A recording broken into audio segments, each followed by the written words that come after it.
আসসালামু আলাইকুম ওয়া রাহমাতুল্লাহি ওয়া বারাকাতুহু। ঈমানের শাখা প্রশাখা নিয়ে কিছু কথা বলবো। সর্বশ্রেষ্ঠ শাখা এবং সর্বনিম্ন শাখা।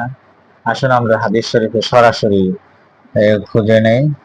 عن ابي هريره رضي الله تعالى عنه قال قال رسول الله صلى الله عليه وسلم الإيمان بضع وسبعون شعبة فأفضلها قول لا إله إلا الله وأدناها إماطة الأذى عن الطريق والحياء شعبة من الإيمان رواه البخاري ومسلم أو كما قال عليه الصلاة والسلام।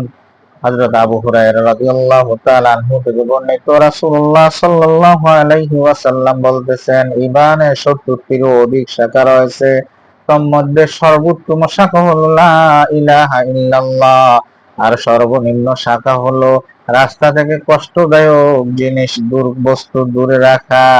আর লজ্জাশীলতা হলো ঈমানের অঙ্গ। বুখারী ও মুসলিম।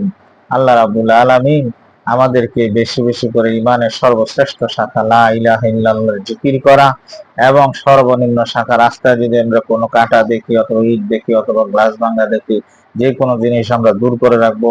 আরেকটা জিনিস মনে করিয়ে দিয়েছেন, লজ্জা হলো ইমানের অঙ্গ। আল্লাহ রাব্বুল আলামিন আমাদেরকে আমল করা তৌফিক দান করুন। আমা আলাইনা ইল্লাল বালাগ। আসসালামু আলাইকুম ওয়া রাহমাতুল্লাহ।